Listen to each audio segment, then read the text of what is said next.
CS greetings, CS goers. The strange man that's busy talking right now, as you can see, extremes. And what is self evident is the guy on the other side is definitely explicit. that, That's funny.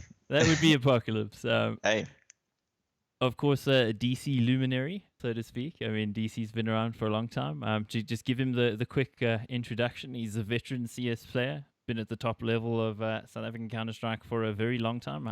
How long exactly would it be? we started playing competitively in 2002, so you can do the maths. Wow, my maths is not that good. A long time. A long time ago. And of course, I mean, DC, you guys are the gateway team to the top tier of competition in South Africa. Everybody who wants to be good is going to beat you guys, and usually Yep. don't. If you haven't beaten DC, you're not a competitive team yet. Absolutely. In your career, of course, you've been the winner of multiple titles in 1.6 and Go, and of course, you're an integral member of one of the most decorated teams in South African CS history. Yeah, unfortunately, only one title in CSGO, and that was the first CSGO event, well, serious event at the ISLAN. It wasn't a big event, but it was all the big teams were there. And first CSGO event and won it, and we thought, oh, here we go again, another streak, and that was it. That was it. That was it. When was that? Like 2013 or? Yes, I think it was somewhere around there. We started again playing CS after a break with Surge. So actually, we weren't playing at all, not at all. And then Yanni Ree, Hellhound and Style, spoke to Surge, and they said the new version's out. Let's give it a shot and play. Yeah, humming and hawing because we had been out for a while. We're like, okay, well, let's do it. Let's see what happens, and let's see if there are any lands. And just so happened there was a small land, and then it was announced it was going to be at Rage that year, so it was going to be a thing and replace CS Source. Wow. So yeah, it almost sounds like an accident that you got into Go after 1.6 in a way. Not really an accident, but I think it was because the whole scene had pretty much died in 2008. A little bit of a brief respite at the Rages, but that was about it. The competitive scene was really crushed at that stage.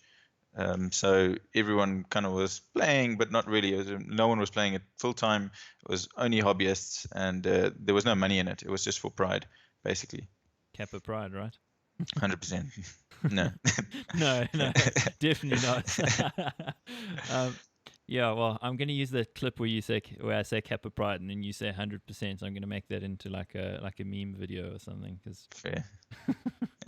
But I mean, what I've always thought of you as is one of the more knowledgeable players locally. Because I mean, you get players and then you get players. I mean, you can be a player of the game and not really be that cerebral. Some people are just literally run in and shoot people, and you seem to approach the game a little bit more cerebrally, think about it a bit more. And I mean, that's been evident when you've been on analyst panels. Of course, I think you got a potential career there. Yet, ironically, my role in game is run in and click every single game. I know that's the crazy thing. But well, I mean, when I played, I was the entry, not the entry fragger because I was shit, so I just like ran in and died. That was kind of my role. So I can identify with that. You're just a lot better than I ever was. I come from an era where there was no such thing as defined roles, though. So it just kind of entry fragging wasn't defined. No one was really an entry fragger. I think it's a little bit more similar than how it is today than I'd say a year or two ago. Where a year or two ago, what are you? You join a team, you're an AWPer, or you're an entry fragger, or you're a support. Whereas now you're seeing again a more fluid playstyle where guys are getting picks all over the map. So everyone has to play a little bit of entry, a little bit of support, depending on the scenario, which is basically how it was in 1.6. You didn't really have strictly defined roles besides your AWPer and your IGL. Yeah, I think it's definitely evolved in the last year, even on the international scene. If you look at it, because I mean, let's use a team like SK as an example. If you look at them a year ago, it was very strictly defined who does what. Okay, maybe a bit more than a year, maybe end sort of 2015. But as it sort of evolved with them, you look at them and maybe a map like Overpass where Tucker's supposed to be the entry fragger, but on Overpass he's almost lurking, hanging out by the B site and sort of waiting for rotations and that sort of thing. And they played about 20 minutes ago. And and they lost 16-14 to VP, and also all over the place, and guys doing all sorts of roles. So it's just quite interesting that they've gone away again from that set, strict strats and serious preparation and breaches into a more fluid playstyle.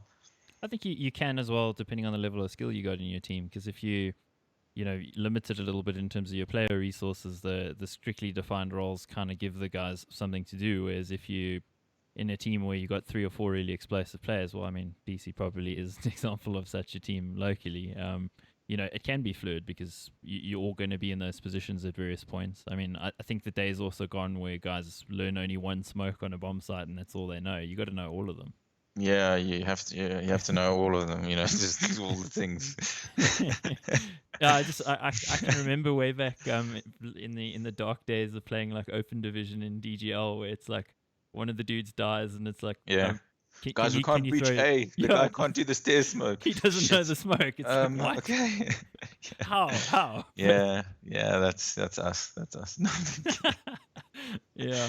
Well, I would hope not, but it's interesting talking about the roles thing. I mean, it's not something we thought we'd be talking about, but it's Yeah.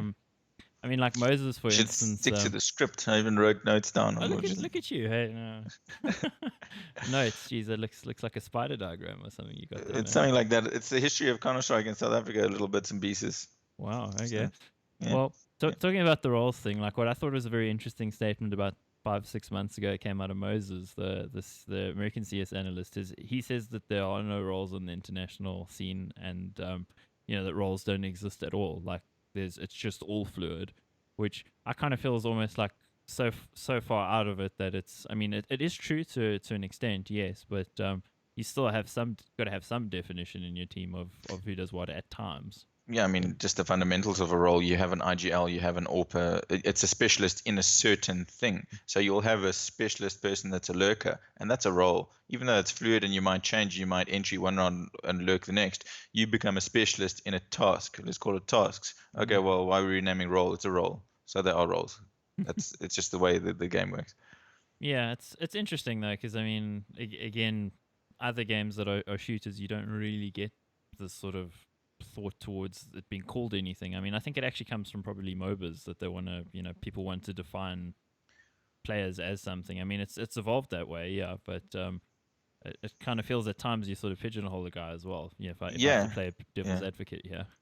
But I think also in terms of casting and commentating and explaining generally how a guy plays, there are some commonalities between the different roles. So it's easy to classify what type of player is he? Well, he's an entry fragger, which probably means he's a bit more aggressive and he's a rifler. What type of player is an AWPer? Doesn't mean he's not going to pick up a rifle, but it's just a nice way to classify the player and his play style. So I think it does serve a purpose in that sense.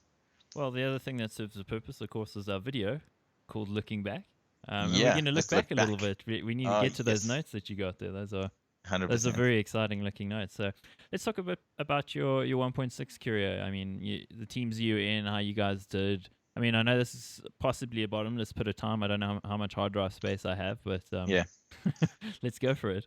Okay, let's do some brief ones. So do you have flashcards and like pictures? No, I just have a paper with a couple notes that I wrote before this just to keep track because there was a lot. So basically the era of 1.6 in South Africa ran from 2002 all the way to 2008, culminating in the Code 5 trip overseas. Thereafter, there was one DGC Rage still on 1.6, which was a bit of a comeback, but there was no...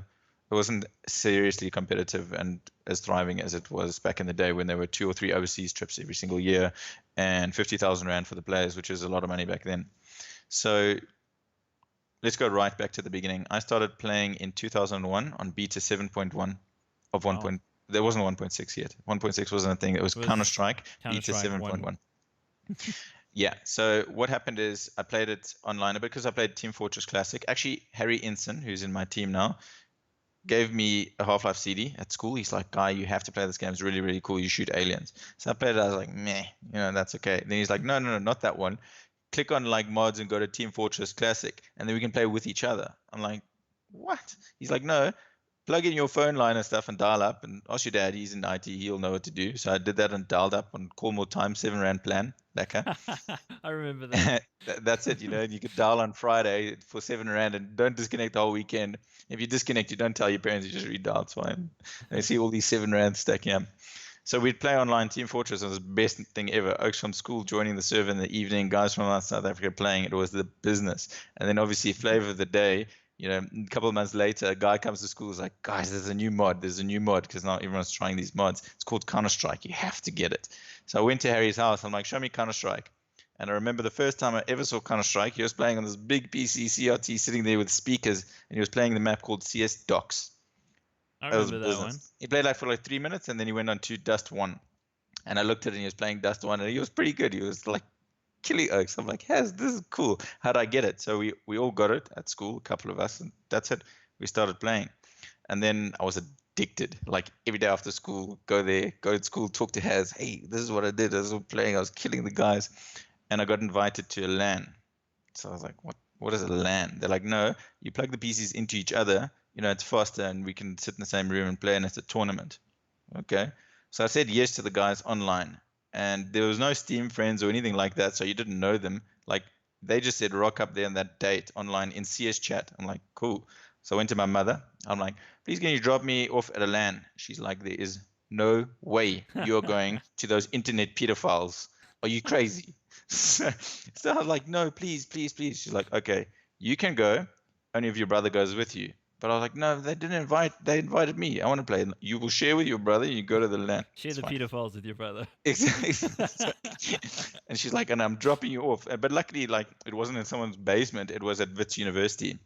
So we went there, and the guys were really chill. And the South African CS community, a couple of guys are still around today, and they made us hot dogs, and they made sure we were happy. And basically, CS was teams of 4 then and time limits. There was no rounds. You just rushed in for 10 minutes and swapped to ZT and rushed in for 10 minutes or whatever. And whoever got the most rounds win. It was very random.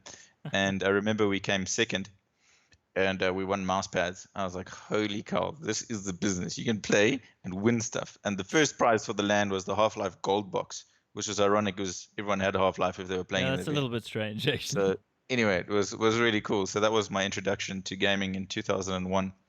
And then it kind of rolled from there because 2002 started, and they announced WCG, which was in Korea, which is insane. I mean, how's that going from a little tiny tournament with hot dogs would get free and given to you for a mouse pad to the guys when they go overseas? So I told my parents, like, I've got to enter this, and time is play and stuff. And then came time to the event, and they're like, my man, you can't enter, you're too young. Even with an adult permission slip, we can't take you overseas. So I had to watch, which sucked. But I was 15, going to turn 16 the next year, so I'd be eligible in 2003 to play, and that's when we started taking it seriously because the stakes were high. So that was the beginning. Wow, the beginning sounds interesting. Tell me, at your first LAN, was it still the BNC plugs or or was it RJ45s yet? Every single person had a different network card. I think it took about 7,600 hours to get everyone set up in the right ranges, IPs, and things like that. Everyone's ball mouses cleaned out, you know what I mean? Like PS2 keyboards plugged in. Like, oh man, it was a disaster. Those are the days. I mean, I remember doing that with mates as well. The best was when you had to get the. I don't know if you remember there was before there were switches where it was all BNC connectors. That it was like a splitter, so it was this like giant sort of box with like cables coming into it from all sides. It was like a 360-degree box with cables everywhere. It's just like the craziest thing, and it's just literally a splitter. So you're running it like. You get that one guy that always plugs a cable in, loses it, and plugs it into the next point. And for 6 hours, you're wondering why no one can do anything on the whole network. Anyway, those are the days. Surely things have moved on, and aren't we grateful? Yeah, we are. So, you were talking about your first LAN experiences and how all that came about. I mean, what was your first like proper serious team? So after then. Serious team would be TM. So we formed a team to play competitively. Now, at that stage, after the events, Mayhem, which was a local LAN in Boksburg, in Joburg, became the venue for competitive gaming in South Africa. So what they decided to do in their infinite wisdom, because everyone was going to Mayhem every month, and a whole lot of people were playing CS and organizing scrims against each other on LAN, because back then the LAN experience versus online was massively different. My brother and I shared a 56k line, so we could play, but it wasn't competitive, and someone phones you out, so no one was allowed to phone our house for like 2 years. Granny, we're playing, we're busy. So everyone would go to Clan Mayhem, and that's when teams actually started beginning to form and things like that. But in the back of our minds, we kind of thought like there's going to be this annual overseas event. everyone thought it. So you got to start practicing if you want to go there, because it was almost a guaranteed that WCG would just carry on forever. So we formed a team called TM. So it was me, my brother, and Harry, because my brother, my best mate from school, and we were the only ones in school that really wanted to play competitively. So we had to find other guys. So we found the guys online, and we teamed up with the Basilisk, who was an esports journalist at the time, the first one in South Africa, and Drac and Equinox, Gary and Warren. And then what my parents did, because we were so into it, is they converted our double garage into a LAN room. So we actually put up LAN points and stuff where the guys could come and it could sit 10 guys. So every single Friday and Saturday we would LAN and play CS. That's awesome. Which is hectic. Which is that was the beginning. And then we'd LAN for 3 weekends, and the fourth weekend we'd go to Mayhem. And then the year after that, Clan Mayhem started, and that was the basis of South African competitive scene actually growing, where the guys would go every month and have a tournament, and you would play 13 games in a day. So you would start, everyone would get there in the 8 in the morning. It would probably start about 10, 10:30 by the time everything's sorted out, and it would go to about 11 at night, whole Saturday, and you play back to back. You play every competitive team in the country. And that's where the Joburg scene got escalated. The Cape Town guys never really caught up in one point, only really towards the tail end when the internet got better. But Cape Town and Durban just weren't as competitive because we just had so much more experience playing the local guys. Oh, so that was it. With the extra exposure, of course. I mean, your level's always going to go up. But I got to say, your folks are probably the best people in the universe for How awesome! How awesome! That is amazing, dude. I'll show you guys pictures sometime of the LAN room. Literally, they cleared out a double garage. They put tiles down. They put like these office tables, and we plunked our PCs, and 10 oaks could LAN there, and we called it the LAN room. That's unbelievable, man. That was wicked. That's cool. It was a hobby, and our folks were into it because, I mean, obviously we played sports as well and did everything in school and all that. Well, I guess it's better than them not knowing where you are, roaming the streets. 100%. Did that too, but that's for another video. Yeah. You allegedly did that. Yeah, allegedly that. Yeah. So that was it. So I mean, obviously the whole WCG thing eventually went tits up in a spectacular fashion, but yeah. But it lasted quite well. I mean, WCG, there was a trip to Korea, there was a trip to Singapore, there was a trip to San Francisco, and then there was supposed to be one. Another one to the States, and that's the one that went belly up, which is such a pity, and that was the end of it for South Africa.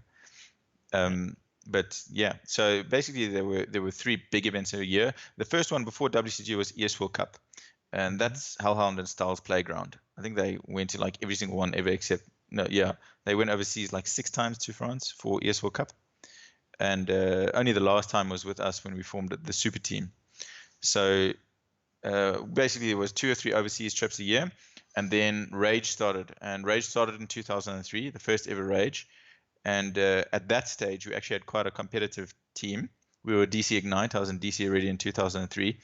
Wow. And that's after like our team TM broke up, and we formed DC Ignite. We were the 3rd DC team. So there was DC Octane, DC Diesel, and DC Ignite. And we slowly crept up there again with practice every single weekend and chasing, and we'd always come second in every LAN ever. And these oaks would go to France and they'd get the money, and we'd cry and go home and sit in the strat books and practice harder and harder. And eventually we were on the cusp in 2003, and we went to Rage, and it just so happened that it coincided with WCG and Matric Finals. So guys were riding Matric Finals, so they sent a mixed team overseas, and we rocked up, and the guys riding Matric Finals stayed behind. And so Star was overseas, and Hellhound was riding Matric, so he was playing at Rage. So they formed a mixed team, and they made some silly decisions of who they picked. And we ended up winning the first Rage ever, Rage 2003, as DC Ignite, which was really cool. So that taste of victory was there. You've put in all these hours, you've had a LAN room, and you've done all of this, and you've never won a competition. So eventually we broke the cusp of it in 2003. And then our team broke up in a massive monumental fight, which was wonderful. What was the fight about? You sure you want to share that? Or? Yeah, it was. Yeah. So at that stage, we had left okay, so what happened is in the qualifiers the year before, we actually got disqualified from the LAN. So me, my brother, and Haz got a sub in because Drac left us 2 weeks before the competition, before the qualifiers, which really sucked. Your team's like destroyed. So we got a sub in, and he came in. His name is Elkine. I'm not going to name and shame his real name, Elkine, from back in the day. You probably won't find him. and he pulled out his console. He pressed his console button, and he pressed it again. So the console used to scroll down. So one of the admins saw that and disqualified our team, which was pretty controversial and very unfair because he just pressed the key by mistake. He forgot to unbind it in his config, which is stupid. Console down, up, out. So we were out of that tournament. And then obviously the team just faded after that. Equinox really stopped playing CS, and Elkine also stopped. So we had our core three again. And then Prem and Rebs, who went to our school, decided to get competitive. James Prem had left school by that stage, and his brother was in school with my brother. So you had 5 guys from the same school living in the same area, which made sense. We were within 2 kilometers with each other. Wow. So practice made sense for us, and that was DC Ignite. That's where we started with DC Ignite. And we did really well with that team, 2nd place. Being awesome at getting 2nd place. And then we won Rage 2003, and that was basically the last event. There was tension in the team, and I don't think we would have done better than 2nd place, or even perhaps 3rd place with that current lineup. It just wasn't gelling. Guys were wanting to do their own things. Practice routines became a nightmare. As guys were finishing school and starting varsity, it was a disaster. So then we broke up, and for a year I played on funny teams like Synergy and stuff, and did terribly, and kind of sort of quit CS with time. And then DC Gandalf, who was the best player at spotting potential, brought us together and said, you guys should take Raumus and you should find another player. And he said, actually, we had a first LAN. He said, I'll play with you guys. And then we started with Gandalf again, and the run up again all the way to try and get to 1st place, which we achieved in 2004. We managed to win Rage, which really grinded Jan and Rion Hellhound Styles gears. But their team was better, but we won because we put in a lot of effort and strategy and things like that. And then at that stage, there were 2 teams. That was it. It was Evolve and it was DC. We were sometimes called DC or sometimes BVD. We would swap names. What some of you don't know is I was actually in Bravado before Sentin them. I was B18. They used to give you a number based on when you came into Bravado. So the first 5 guys, I was the 18th person to join Bravado as the organization, which was pretty cool. We used to swap names, but essentially, there were 2 teams. There was us and Evo. So that was basically 2004, 5, and then end of 2005, we just formed our team with Hellhound Style, and we've stayed together since. Yeah, that's quite amazing that you guys have been together for so long. Because we're in 2017. We're saying 2005 to 2017 is a bit of a jump. So that's 12 years with the same lineup. With the current lineup, yeah. Well, Harry retired for a couple of years, like 6 years, but so we swapped him out. In fact, I've got it written down. We had Anthem for the last bit of 1.6, where we won the Rage. Then we had Cookies. Then we had Surge, who started our CSGO team and won the ISLAN, and then he left. And then we had Cookies. We came 2nd at Rage. And then we had Kron. We came 3rd. We had Nefan. We came to 4th. And then Haz came back in. Now we're top 5. So now we have to build up again. So yeah, CSGO has been a downward slope for the Bullies. Oh no! Until last year, where we pulled it back up to, I came 3rd at DGC, but I don't know if that's such an accurate reflection because we didn't play APG. Yeah, well, not many people did, as it turned out, with the way things transpired. But I'd like to rewind it again back to the past where you just were, and pick a number. What's interesting to me about those WCG years is that there was this sort of regular expectation. You're going overseas, everybody's competing for that. And in recent times, teams have gone overseas, but it's not a given. It's not like every year it's going to be the case. It almost feels which is a pity with the monumental amount of overseas events and things like that. You would think that there would be perhaps more opportunities, but so in ES4 Cup was a guaranteed every single year, and WCG was there for 2003, 2002, 3, 4, 5. And then there was Code 5, which was on the horizon for 2008. But back in the day, basically, they were guaranteed 2 overseas events a year and Rage, and Rage became huge. The first Rage, there was a huge prize. It was 30,000 Rand for the team, which is massive, right? That's a lot of money when you're in school. Ago. That's exactly that's a lot of pocket money. And then the next year it was 50,000 Rand, and you get to take the PC you were playing on. Basically, you got sponsored for the year. The winners got sponsored by Rectron, I think it was, and Rectron actually sponsored the top 2 teams with PCs for the whole year. So when you needed to upgrade, here's a graphics card. So that took the financial burden off of the top 2 teams completely, which was awesome. So that was, you guaranteed you're getting an upgrade every year if you're playing, you're going overseas, you're getting money, pocket money for your hobby, which is insane. That's insane. So the incentive to play and practice was huge, which is why we all put in a substantial amount of hours, whilst trying to do life.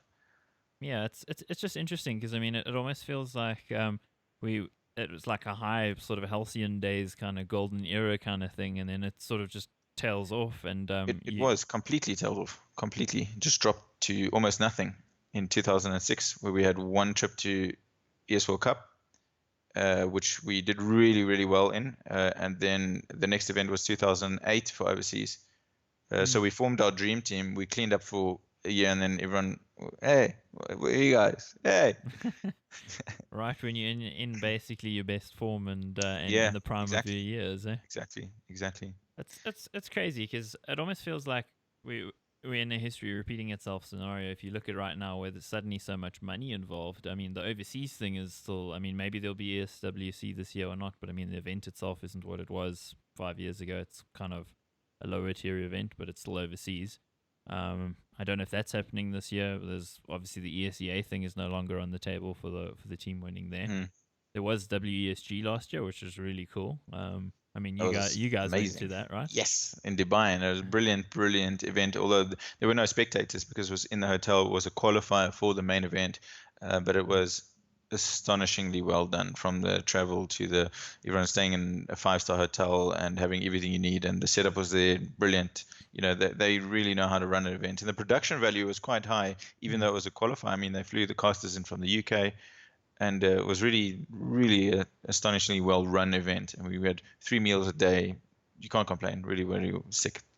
Yeah, well, what viewers may not know is we did the WSG qualifiers in South Africa, myself and Burning Red, and they actually invited us to come to Dubai to cast the whole thing. But Oh, really? because the flights from South Africa are so much more expensive than the UK, they Ah, were like, okay, well then you have to waive your fees, and like, okay, we're cool with doing it for free in some ways, and on the other side, I'm like, I'm 30 years old, I don't really do things for free anymore. I'm not so sure I'm gonna. so they run this like 100 million rand tournament, and they skimp on the costs of a couple thousand rand. Well, I mean, Yeah, it's crazy. So you have to waive your fees, and you like have to share a room, and you'd have to like it became kind that's of quite this. romantic. I know, hey, sure. I mean, That's team building. no, Nathaniel's quite huggable, I must say. He's got a bit of a baby bump going on. So, Team building. but yeah, I mean, what it essentially became is if we do it, then we'll end up having to spend a substantial amount of money to stay alive while we're there. So it's like, well, this doesn't make sense. And it's 200 rand a beer. Yeah, I know. So, I've been to Dubai a few times, and I've yeah, never been on my own dime, and I don't plan to ever go on my own you dime. don't So. you don't spill beers there. And usually they're terrible beers as well. That's They only had like Heineken on tap, which was a little bit warm. Yeah. But for yeah. 200 rand, it tasted like liquid gold, so we were happy. You're like, okay, well, this is the best Heineken Yeah. ever. But yeah, I mean, WSG obviously Star Ladder, the Star Series I League guys doing all the production. They were really, really very polished at it. And now to me as well, that event was magnificently important for the South African scene, the current CS:GO scene, because Bravado had an astonishing run there. They really, really, really played some really great Counter-Strike all the way up to the finals. And obviously I was on the receiving end of Zantares as well, so I know exactly how it feels. I think I got like 2 for 16. He literally, we were playing train, and he just found me every single round. He's like, oh, that oak. Yeah, I know where he's going to be. And he just shat on me for like 16 rounds. I told him, what the he will spray from the other side of the map, and fucking bullets curve around it. Boom. Anyway, no, he's just a brilliant, he's to me, he's got to be a tier 1 player, and they have some really good guys that play, and they're well known in the European scene.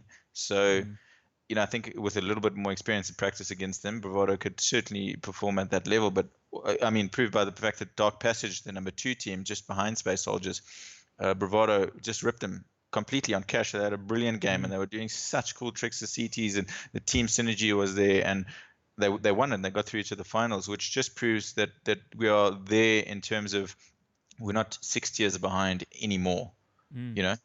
Guys are watching the same demos, they're playing the same games, they're getting the mechanics up, they're putting in the hours.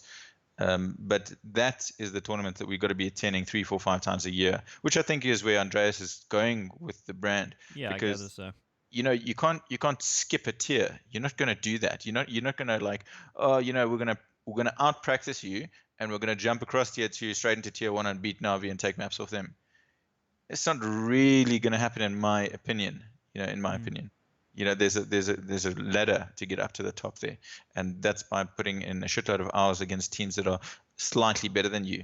You're not going to learn as much playing against a VP where they just do the Virtus plow and you analyze the demo and you've probably made 100 mistakes, and where are you going to start? It's probably better to look at a game against Dark Passage where it was close and say, you know what, we could have done this and this, and just slowly incrementally work on your flaws as a team and grow. And then also, losing 16-2, man, it sucks. We've done so much. It really sucks, and you really don't learn that much. Losing 16-14 in tight games may sting, but you're gonna learn what you did wrong, and you can overcome that, and then you'll start seeing results and getting confidence. Absolutely. I mean, Bravado obviously holds some rather dubious records on the international scene for Space Soldiers game goes down in a record as the worst loss by in terms of scoreline by a team in a big tournament final ever, which is crazy. I mean, it's not the records you want, or the results against Fnatic and DreamHack at the major. Also, one of the worst losses for a debut team ever. So it's like, what I think they have is Int as a guy who has insane mental resolve. Because if you keep getting pushed down like that, and you're still like, I'm still going to take my team overseas and do it. I mean, the guy's definitely got some chutzpah, so to speak. 100%, and that's the only way to do it, is to go and play against them. I mean, you're going to lose in Counter-Strike. You're going to get 16-0 at some stage of the game. Like, look at it, even the pros. The pros have halves. You've seen in the majors 12-3 halves all the time. You know what I mean? This is a competitive scene. That's why we play best of threes, and that's why there's so many tournaments to average out who's the best. I mean, looking earlier today, I was looking like VP weren't even going to make it through the groups, and they've just won the last major. Like, how does that make sense? But finalists and won the last big competition. I mean, big competition, but sure, that it doesn't really make sense. But that's best of one CS. Anything can happen. Yeah, the best of one thing is quite random. I mean, coming back to Space Soldiers, which is quite interesting, is that Dark Passage actually disbanded, and they picked up Calyx and Engine from Dark Passage into Space Soldiers now, which should make them strong. Because I mean, when I watched Dark Passage, I thought Calyx was like an insane player. And Engine's insane. He was doing some crazy stuff against BVD as well. When he picked up the AWP, he was going ape shit and Dust 2. But yeah, if Xantaurus spoke English, tier 1 team easy. But no, he doesn't. So yeah, Riri always jokes as well, because Afrikaans is like, if he spoke better English, tier 1.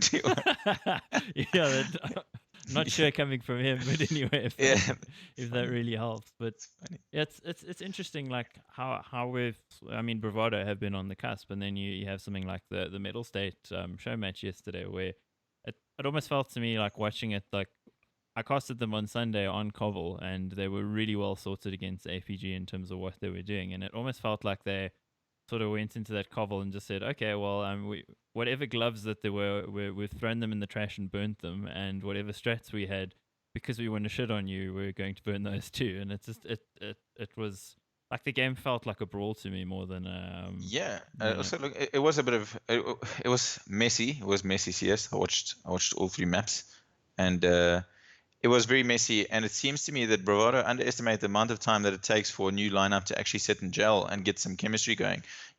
Obviously they've got on paper 5 of the top 10 most individually skilled players, but now it takes time. Not all of JT and Fady are not going to know all of the strats and the executes and how guys move off each other and what they do.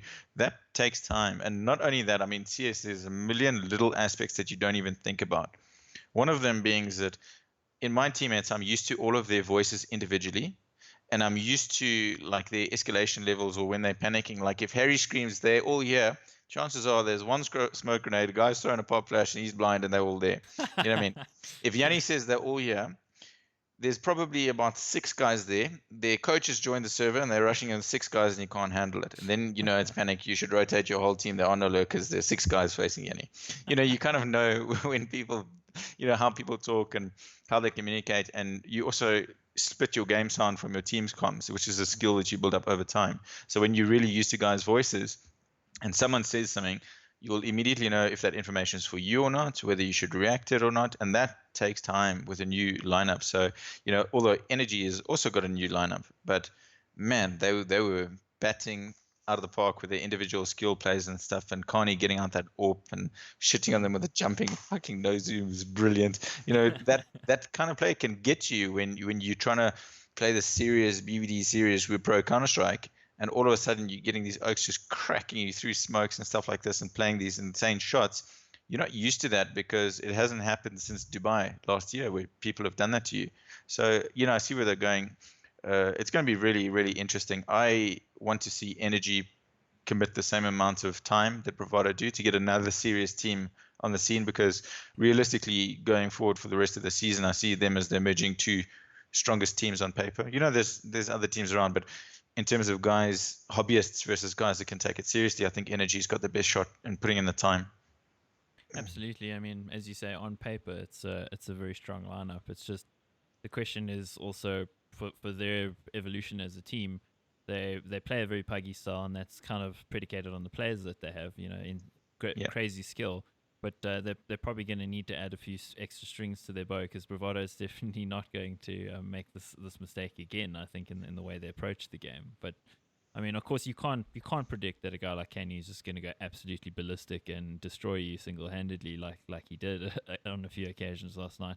That's just going to happen. But in terms of Bravado's approach to it, they weren't really containing what Energy were throwing at them. They were playing reactively rather than. I agree, and I think it's a nice lesson for them as well as this new lineup to be put on the back foot a bit. It's always a nice learning to, like, I know we're getting crushed. Let's do a timeout. Let's see what we're doing. Let's reset. Let's refocus. Because it's not like all of a sudden their skill dropped off the ceiling. I mean, literally, jeez. I mean, look at Bravado's lineup. Name a player that isn't ridiculous. But why weren't they gelling? They're going to have to look at that as a team. It's not an individual thing. They have no individual problem on paper, but they do have growth ahead of them. So they need to put in some work. But I'm sure they will. Yeah, they will. I think the work ethic is there, and of course, as you say, they are pretty much full-time players, which is great. Insane. I mean, it's in South Africa. What? Jeez. Yeah, that's yeah. It's a huge. I mean, it's something that you've got to do if you want to do it properly. You've got to go all in, throw your cards all in, and that's why I think there's going to be a split between the guys that are the hobbyists, like me. Look, I'm sitting now fucking at the office as per usual, and usually after a long day, I've got to run home and I've got a clan match at 8, but I want to get to gym first. So you quickly cram that in, and then you play your clan match and you go to sleep and you're back at the office. It's very difficult to put in the same amount of, and now Yanni Hellhunt says, "No, I'm not playing a game with you again until you've read the strats." Well, fuck off, Yanni. But when are you going to read them? Basically, like, on the bog or something. Yeah, that's exactly. Like the only time you have. But it's always it's incredibly frustrating for us because we also used to have a lot more time, and we used to, we were really some of the first. We were the first team in the country to really do proper boot camps where we would iron out the tiniest, littlest details in 1.6, and we had the time to do it, and it paid off. We'd come to an ESL Cup comp, and like if you were like, when's the final, guys? I want to go overseas. We knew without a shadow of a doubt that we were going to win, and we did our diligence and tricks in the bag, but there was no question about it what the result was going to be, because we'd put in that time, and no one else was really. We had individually skilled guys, but we guaranteed it through time. And that's where I think Bravado is trying to lean towards. And it'll help them on the local front. But the thing is that these guys are sacrificing, potential careers and other things. This is to me a fundamentally huge risk. And the reward is the reward of doing what you love for a living. But where's the financial reward and the financial security that comes with that? There's no certainty in this thing, because I mean, there's no guaranteeing that you're going to win, the lion's share of Middle States $1 million prize, or you're going to win the lion's share of what comes out of Telkom or whoever it may be. So I 100%. actually think, from my perspective, they've actually, I mean, people won't think of it this way, but they've actually made a big sacrifice. I agree. You're sacrificing, I mean, if you're JT or Sonic, you're potentially sacrificing your education that would put you in a professional career. I mean, you've got a diploma on the wall behind you because you studied, right? Not diploma. What is it? 2 degrees. Oh, look at that, eh? Sure. the Yeah, no, professor. but that's the thing for us. Like I always played CS through, I played through school and through varsity, so it was always in the mix, and for us it's easier because, like I say, we play a couple clan matches a week and we try cram in games on a Sunday, but at the same time, all of us have been active in terms of sport. I played varsity rugby, I played club soccer. I still play indoor soccer, still go to gym. We all try and keep active and do that, and we all have personal lives, and we're just generally quite busy, but we make time for our hobby because it's our passion. It's what we do. We enjoy it, so you'll make time for it. Everyone will make time for whatever it is that they want to do. If it's important to you, you're going to make time for it. That's 100%. And luckily, we kind of have similar schedules. I mean, I play soccer on Tuesday, Yannis plays squash on Tuesday, and everyone kind of like fits in the same time. And then some guys get hectically busy with work, and that's fine. And we put off the breaks and stuff, which is fine. It works out really well. And we still come to DGC and we rock up and we crush you motherfuckers. yeah, that game particularly, the carbon game. I mean, you guys lost it, but that Mirage was just like the I thought we had strangest it in the bag. outlier result. I mean, I know Yeah, you're not it gonna, was you might wicked. not agree with me saying that, but Yeah, it um, was actually. It was. I mean, paper, we should have never taken a map off that team. But the thing is that we did it twice. We did it for the ESL Cup qualifier, and we mm, did it at DGC, which means we're not that far behind the front runners. But on a best of three, on paper we shouldn't be beating them until this year. We're just going to switch it up. We're going to go full 2006 and just wreck. well, let's hope so. I mean, it'll certainly keep it exciting because I mean, as much as I respect what Bravado do and all these other guys do, I do kind of get a little bit tired of rah rah BVD, rah rah energy, rah rah carbon kind of thing. It's No, it's no, it's good when DC's time to shine. exactly, yeah, man. And of course, DC being a venerable organization, you've got the venerable players too, and you guys. What to me is interesting, what you were just mentioning about how balancing things in your life. I mean, the amount of times I remember being in teams where guys are like, oh, I can't come because I got to check my chick out tonight, and like can't come to practice and stuff. I mean, that's the kind of stuff you sacrifice to be That is a no player. excuse. It's no She's excuse. dating you. She knows the consequences of Exactly. I this. mean, it's you're not gonna show up. It's not gonna happen. Yeah. You're not gonna come to bed until after midnight. This is how this works. So Yeah. it's crazy. It's just again, I think priorities sometimes, as you say, it's gonna. I think we're going to in the next 2 years see a very clear delineation between who's actually a professional and who's a hobbyist in this. I agree. I think the gap is going to increase, and with that gap increasing, I think it's going to make it more difficult as well for youngsters to come through and do what Sonic's done. Come through, just take a couple of years and push right to the top of the top. There's an incredible amount of discipline and time and effort and proper time and effort you're going to have to put in. There's guys with 6,000 hours that battle with bots. It's that type of time, and you obviously have to have a bit of natural talent. You have to have good reflexes, and you have to have a bit of a brain on you, and then you can put in the hard work. Not everyone is going to have good reflexes. Some guys, the guy runs past the screen. It's never going to happen. You could be a CS. You must become a coach. You can be a CS god genius. Yeah, I Shit. actually play on Smurf accounts with guys like this, and I mean, I don't say anything, but when I'm dead and I'm sitting there going, oh my gosh, just please click. You can see him. Yeah. It's just And I think it becomes more and more difficult to spot potential because a lot of guys are quite quick and they can aim and they can play aim maps and that's sure and they can play pickups. But again, there's so many aspects to the game. Like, are you good? Are you a good team member? Are you willing to do the sacrifice play? Is your ego too big to learn? And that's a huge problem with the oh yeah. youngsters. Is that, oh no, I'm brilliant. I lost that aim duel because I just missed it, but I hit 9 out of 10. Not I lost the aim jewel because it was a stupid jewel. They'll take all the jewels and day in, day out, the same crap with that attitude and teamwork. When guys say you guys are talking too much, go overseas and please stand behind any of the European teams. They are constantly communicating. They've got their communication more efficient where they're not like, oh my God, you wouldn't believe that shot the guy just hit on me. It's two B holes, one going down, one lurking, one coming behind you and wrapping you. But all five of them, the Swedes especially, are just constant chatter, constant chatter, constant chatter. And if you can't do that and play the game, you haven't developed that skill because you're a selfish player and you've been playing pickups by yourself and not talking to your teammates. And you're not going to reach that next level. It's true, and you're not going to reach that next level. So a lot of it depends on ego, and those kind of things growing up. So there's a lot to do for a youngster, and especially the youngsters in this game are teenagers. And good God. I mean, we all know what we were like as teenagers. You're an idiot. No offense to your teenagers, but you're all idiots. So, yeah, and guys are now taking it professionally. You're playing against guys that are taking it literally. If they don't win that tournament or whatever, they're going to go without bread. Guys are BVD are hungry today. I'll tell you, they're missing their bread. Energy, they've got peanut butter they get for the next couple of weeks. It's your profession. That's what you are doing for a living. This is what you need. Look at VP. I mean, Pasha's got a flipping kid that he is supporting. 2 kids now, actually. Second one. Yeah, the second one. Just he is literally supporting a family on that, and for that you have to put in the time, and it's a real job. It's a real job. You're putting in 8, 9, 10 hours a day, and if you do not perform like any sport, you're going to get cut. Well, I mean, Pasha's an interesting example because, I mean, if you wind back the clock a year, he was underperforming massively, and it was for the first time chatter about VP maybe cutting a player, and it was him.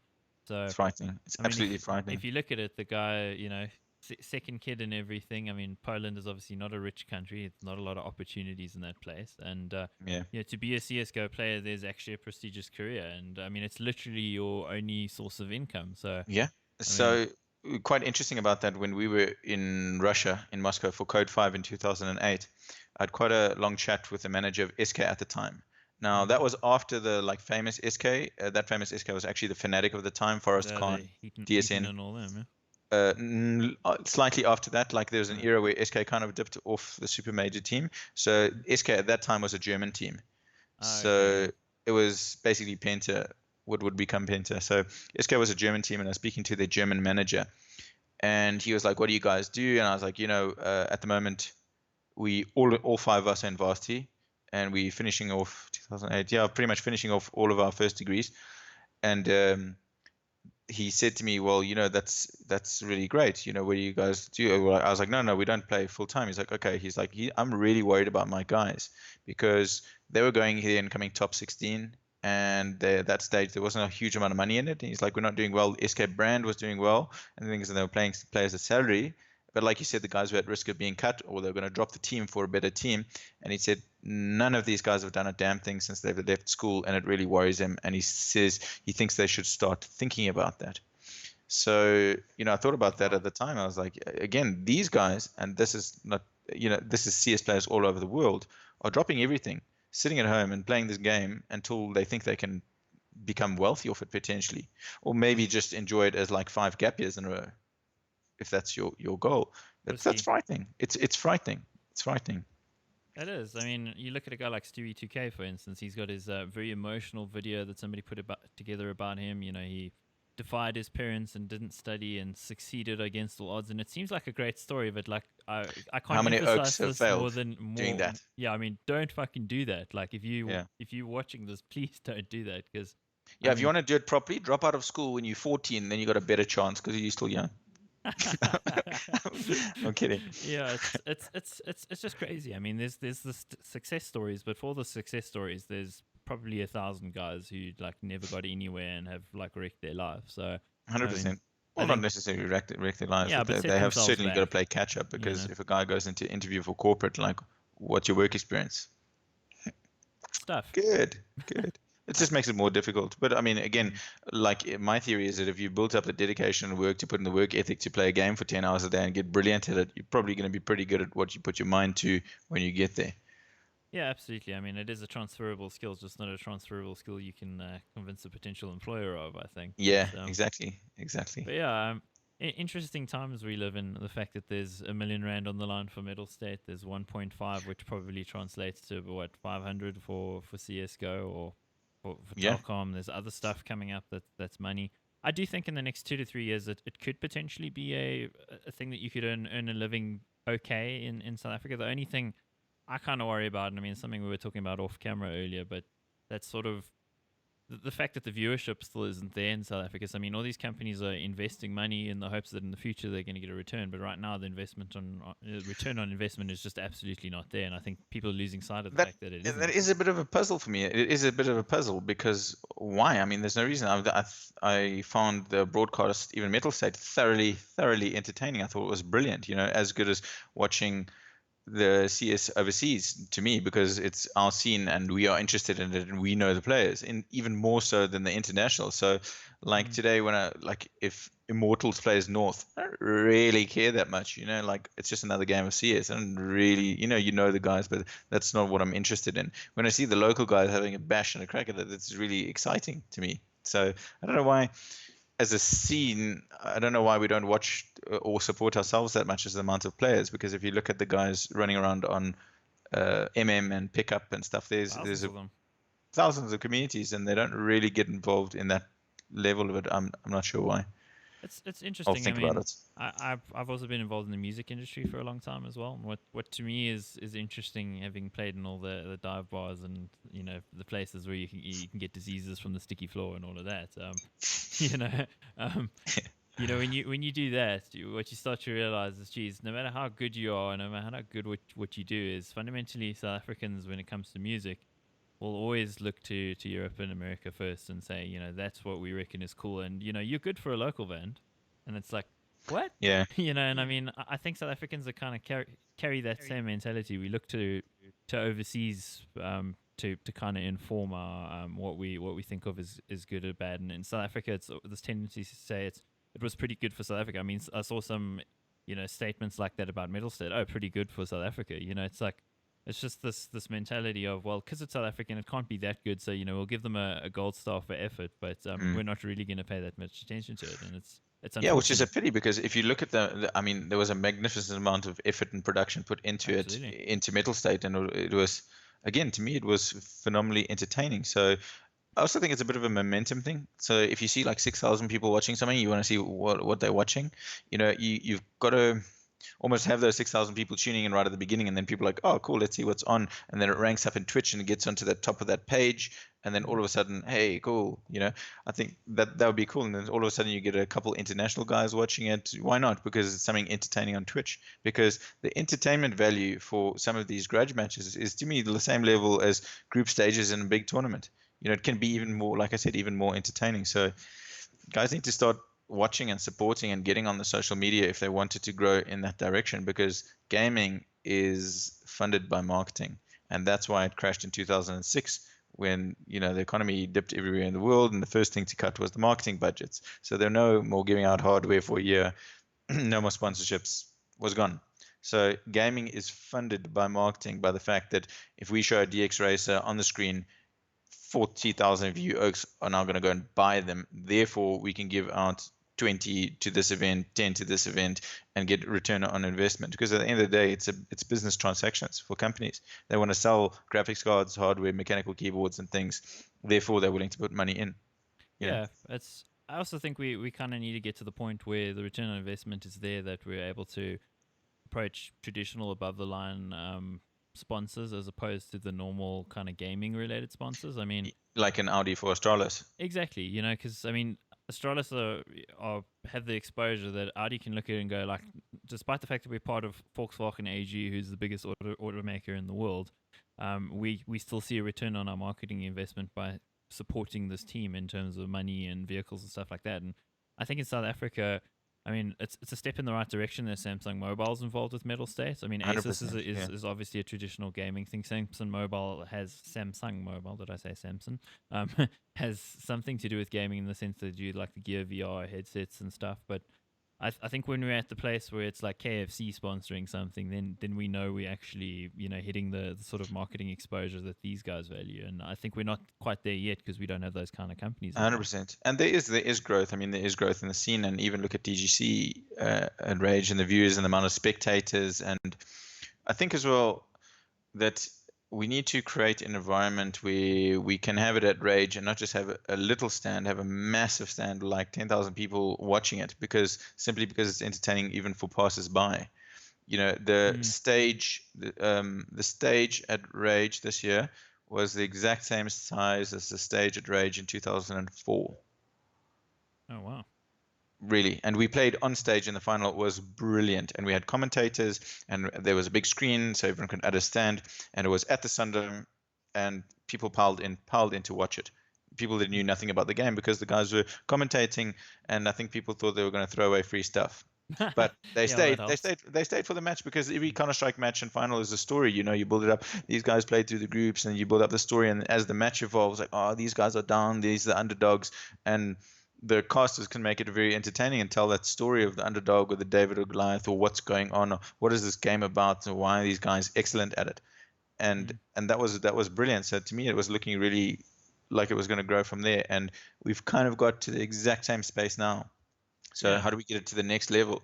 And I really think it's like down to the silliest. I'm terrible on social media. I'm not even have done I think one status update on Facebook since 2005. Like I'm not really involved in that level, but I think you've got to get guys involved. We've got to start liking each other's videos, watching each other's broadcasts, constructively criticizing each other as a scene to get better. And that's also criticizing the players. If you get guys from Bravado, like Sent's a good example, going to an event overseas and drinking the night before, we should collectively cane them for that if that was the case, which is I'm glad that it's not, because that's detracting from what we are trying to achieve to legitimize our scene. Absolutely. I mean, if talking about supporting one another, that's quite interesting because I think to the casual observer, a lot of people think, people involved in CS production and casting and whatever seem to hate each other for some reason. But um, go look on anything on Facebook or whatever, and it comes across as quite catty. I mean, for myself, I first got involved last year, and I definitely was a little bit taken aback by this sort of non-willingness to work together. And I mean, in some of my videos, I've said, like, guys, we need to work together. And I think the sort of being out for oneself thing needs to change. Definitely, Yeah, it's counterproductive if you're trying to move a scene forward. It's fine if you're trying to move your career forward. yeah, I mean, if you're trying to be the best or whatever. Not that yeah, anybody can be the best because that's the most subjective title ever. But yeah. Yeah, um, I guess on that exact point, we're at the stage where we're trying to grow the market, not get a bigger chunk of the market share because there's no market yet. So mm, you could fight and be catty and get 1% of 5 years that or you could grow the scene to the best, which splitting up different factions and competing might be a really good avenue to grow the well, scene. competition is always good for growing something. 100%. It's just And maybe that's not the worst thing, is it to have depends people on. I think hating it each other, depends on the but style of competition. Because if the competition are trying to ruin each other the whole time, that doesn't really work. But if the competition are trying to be competition to one another, that yeah, that does work. yeah, So it's interesting times in South African esports because I think, as you say, it's kind of built up to where it was 10, 15 years ago. And I mean, the international scene kind of built up to that sort of space maybe 4 years ago already, and is now like blasted past that. And I think, yeah, for myself, I've been involved as a sponsor on some events and stuff. And I mean, I was in discussions with some teams who actually approached me as for being a potential sponsor with the company that I'm with. And it's quite interesting to see the state of where teams are at right now in terms of what they're looking from sponsors and stuff like that. I mean, BVD are obviously one of the teams that get actual money, whereas I think yeah. a lot of the other guys maybe not getting actual money but getting hardware and things like that. But um, I think hardware is very important for the younger teams because we have mm, to fundamentally recognize that this is an expensive hobby. It mm, just really is. And particularly in CSGO, that's why I liked 1.6 because you could have a reasonable PC and remember FPS maxed 100. Everyone had 100 frames that you were good enough that the game was as smooth as it was going to get. So if you just managed to like nag your parents enough for a PC that could just get you there, and a CRT was like smooth as glass, so yeah, you were done. And I miss those mechanical things. keyboards were a thing of the future. So you just got a keyboard, and USB would be nice, not a necessity, and an optical mouse, which you probably got for Christmas. IntelliMouse Explorer. And yeah, I've gone through two of those. They worn out completely. The clicker, mine went grey. They advertised them as grey, and mine came white, and I wondered why, and then it turned grey, and I understood. But yeah, so at that level, your financial entry to compete really wasn't that high, which was nice. So you could get kids getting Christmas presents or using their dad's PC and competing. CS:GO, you cannot. Like I've got a sick PC, and I bought it 3 years ago, and it's shit now. It really runs the game badly. I'm playing on 102.4 with black bars until I upgrade, right? Oh, And this is a great PC that cost probably a lot of money at the time. I don't remember at all what it cost, but this is like thousands and thousands of rands worth of equipment. Got a mechanical keyboard because you need it. You really do, and you only notice the difference mm, when your mechanical keyboard stops working. You plug in a USB one, and you're sliding around like this. you're trying to peek a corner and you're walking on jelly, and you're like, that's why a mechanical keyboard, bang, Makes a and difference. that's why the top guys are nailing you, is because they are running smooth as glass, not necessarily, but you know what I mean? Like they're running as smooth as glass, they step peak and everything's fine on their PC, and you're running on this wobbly mechanical keyboard, and every now and again your mouse is skipping, so you're like, I would have got that shot, but it's just you're not competing on the same plane in terms of hardware. Once you get onto the same plane, then I think that's one of the first basic steps if you want to take the sport seriously, is have a decent squash racket, right? Mm.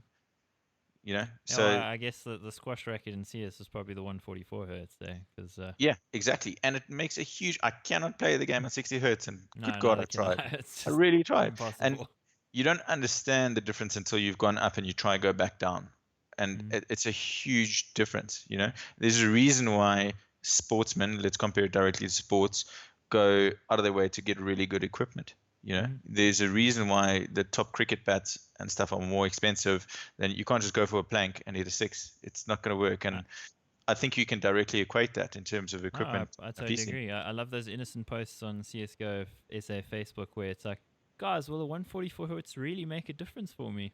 And then people jump in there and say the human eye can't see more. It's like, Oh oh God. my Oh god, no. oh my god, are you an No. idiot? No. It's like, You see, but they need to not drop out of school at 15 and play CS. Please God, you're not going to make it. no, not with that level of intellect, No. unfortunately. But No. it's yeah, I mean, it's been an interesting chat so far. But I think we probably get it back to the game for a little bit. I mean, you transitioned from 1.6 to Go. I mean, Yes. was the transition easy? I mean, I actually went back and played. I don't know if you tried it, Classic Offensive, which is I quite haven't an actually tried. I you can't do you that got to I cannot do that to myself. you I got to cannot. try I it, dude, refuse. because it's No, it's I like I'm refuse. like, oh damn, I I wish refuse. this was the game I'm playing. But I will die of nostalgia and then I'll be dead. I cannot. But I mean that transition, CS:GO initially wasn't a very sorted game. It was actually pretty shit in some respects in Yeah, the beginning. that's why So we were hesitant to play it. And the reason why we were hesitant to play it, and I actually had second thoughts about playing again at all, is because of CS Source, which completely killed CS in South Africa. It split the community in two. Source was a rubbish game. No offense to the Source guys. Obviously, it got better over time, but yeah, it was so basically the bad. entirety of France hates you So now. yeah, but so Source came out, and interestingly enough, I think it was Rage 2005 was Source. So and 2004 was Condition Zero, believe it or not. And 2003 was 1.6, and 2007 8 were 1.6. So there was a brief period where they tried out Condition Zero, which was copy paste 1.6, make the HE grenades do 1,000,000 damage. That was the big difference. The grenades did a lot more damage, so it was silly. And incidentally, we never won. Yanni and Rion have never lost a 1.6 comp.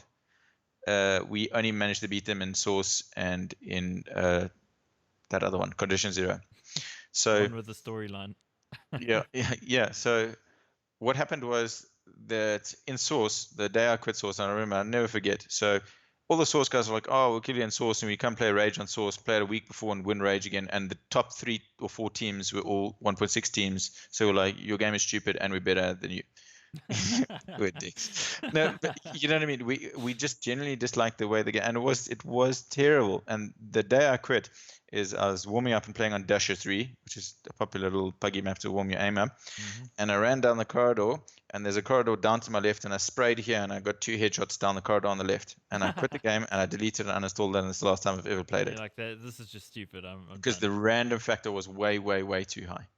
And to us as 1.6 purists, we really liked the fact that it was a high skill base. So even within a game itself, you're probably not going to lose the game to a worse team because of any random factors. Mm. You know, For me, what like coming to Go. I mean, I played TF2, and it's completely different. I mean, it's a laughably small community, but what was interesting about it was the pro mod in that has 100% consistency on every single shot. So if you're using like a shotgun, the spray pattern is identical every time. You use a rocket, it goes to the same place every time. And I actually yeah, really struggled to wrap my head around Go, just because I was like, I mean, I played 1.6, playing with friends and stuff, not really seriously. And I just found it so hard to understand. Like, why if my crosshair is here and I click once, click It's missing. twice, click three times, Yeah. the fourth hit it like it suddenly hits the guy in the head and I haven't moved. It's just We still battle with that a little bit. And also, first 6 months of CSGO, I don't think I threw a molly. I'm like, what is this stupid fire thing? I mean, why do you need it? Just flash the oak and shoot him. You know yeah, what I I mean? also Like, just struggled with that as that's well. so just pointless. Why fucking fire on the floor and then he can walk out of it and he takes like 12 damage? This thing's shit. So none of us used mollies or bothered with the new utility. Still no one uses decoy grenades. But you know what I mean? Oh, maybe it's a fake flash Well, on a random. But that worked out well for goals in at the Mountain Dew land, right? yeah, but yeah. Yeah, so but our transition was easy because all of us were 1.6 players, including BBD and stuff like that. So when we all played the first event, we all played it as if it would have been 1.6. So it was basically a 1.6 match in Go. There were no Go tactics, Go strategies. You know, people just weren't doing that. Like, and and also it took me about 6 months to use the other features on the grenade, because in CS 1.6 you chuck a grenade, goes the same distance. Like if you want to vary your distance, you run backwards and you throw it, or you run forward a little bit, or you walk and you throw it, you know what I mean, or you aim it on the floor and you bounce it. Now you've got this stupid middle right click where the thing pops on the floor and blinds you every fucking time. Like, why do I want to drop a flashbang? If I want it, no, I don't want to drop it, I want to throw it.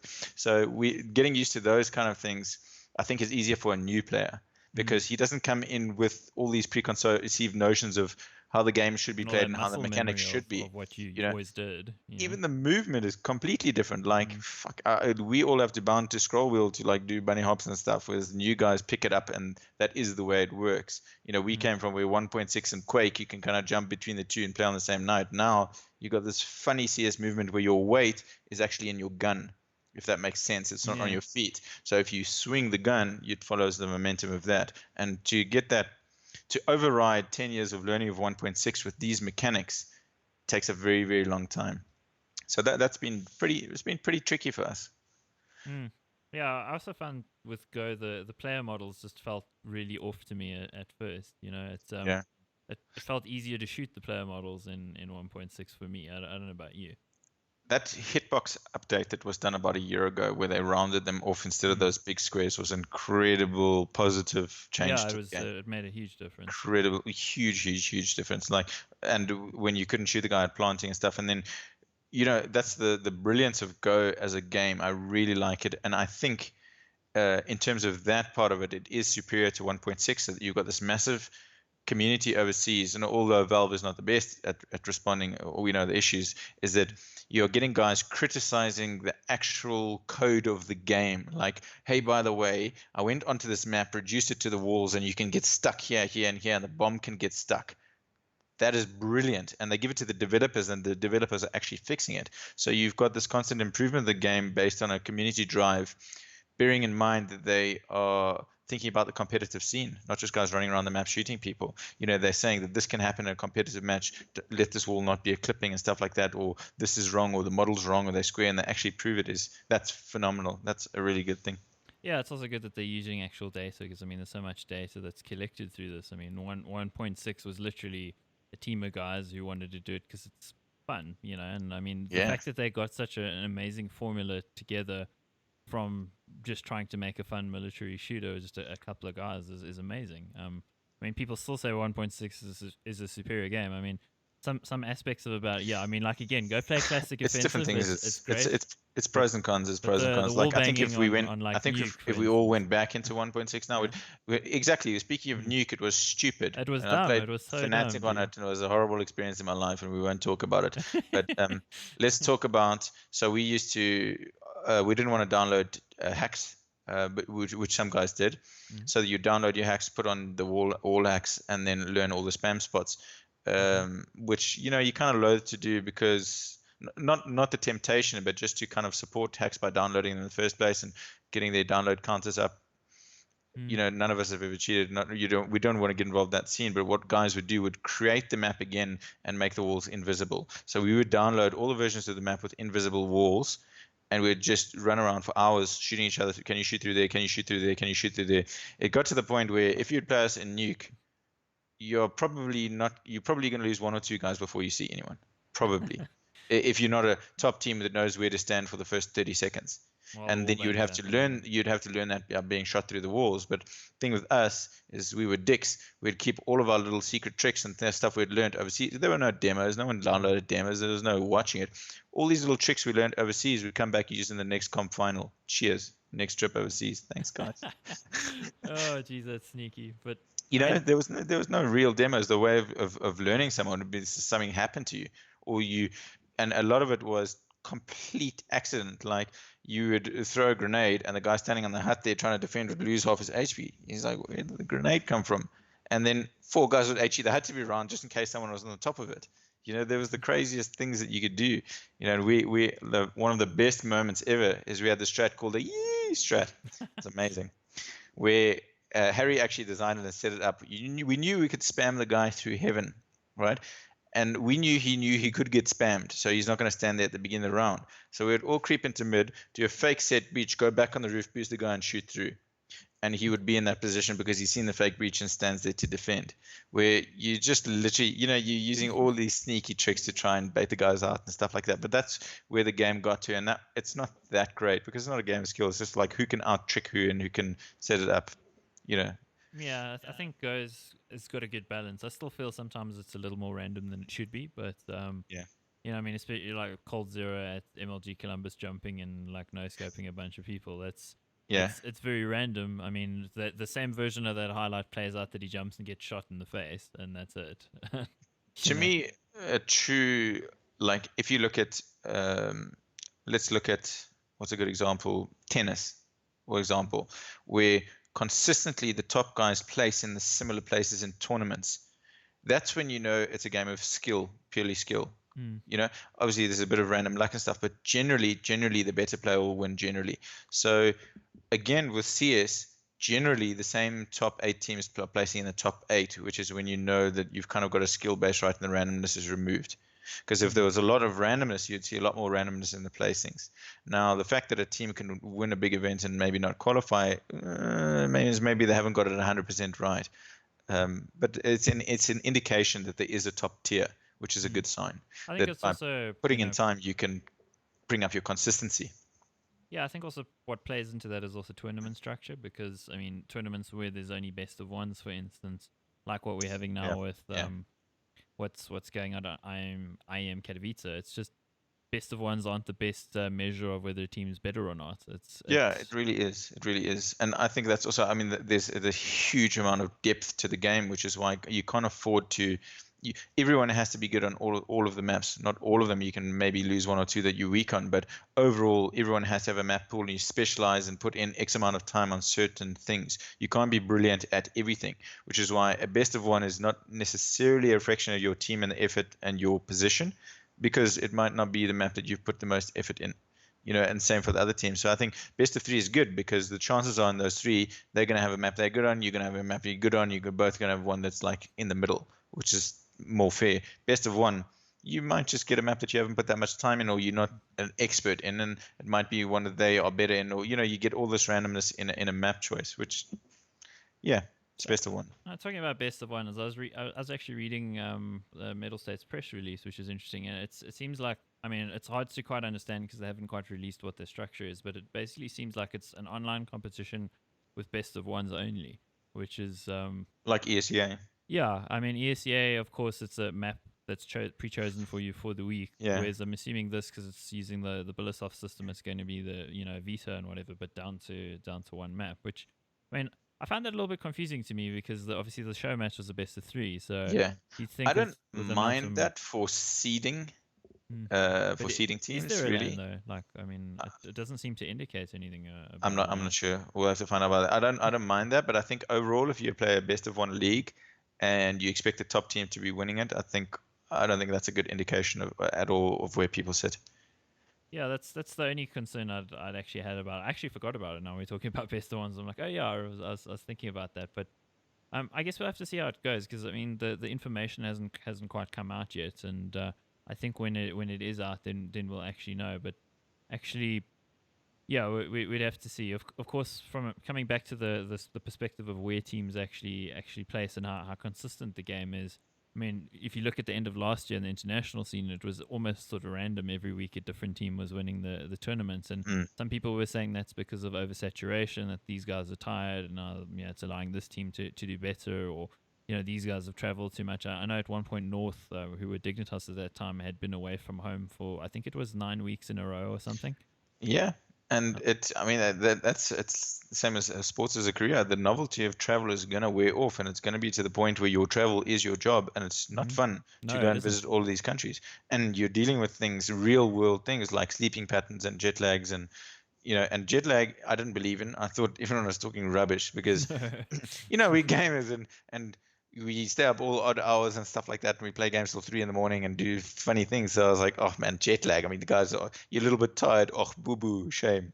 But then we went to San Francisco That one's a killer, mate. and we did I was there 33 last hours. year. So we did 11 to Heathrow, 11 in the terminal where it's a transfer terminal, so there's only plastic chairs, no sleeping. 11 hours to San Francisco, and you land at 2 in the afternoon. Good luck. So then you get there to the hotel and you try sleep, and it's like 7 in the morning South African time or whatever. It is like 3 days past and 7 nights ago and 2 days in the future, and obviously couldn't sleep. And I was like, oh, it's fine, we've done this. And then the day of the event, I walked to the event and my eyes felt like there was sand in my eyes. So I said to Ty, like, yes, I don't know, I think I've got something stuck in my eyes, both of them. Like, what do you mean? Like, no, I think there's sand in my eyes. So my eyes just started watering and watering and watering and watering. And then after another day of not being able to sleep, I was like, I think this is jet lag. Like, I think so. I was playing the Correct. game, and I literally my eyes were just watering to the point where I was trying to play like this. I was trying to play like eyes wide open. It felt like there was sand, so it was sort to open them. You're trying to, and you actually a little bit confused. Your confusion comes in from sleep deprivation. So I Mm. was like, man, this sucks. And then you got to play CS, and you can play. It's like golf. You can swing the golf club, but are you on your peak? Yeah. No, no, not really. Your thought process and stuff, and guys have to think so fast and react so quickly on that level all the time. So if you're not on your peak and you haven't slept nicely and you haven't had your orange juice or done your routine, you're in a bit of trouble.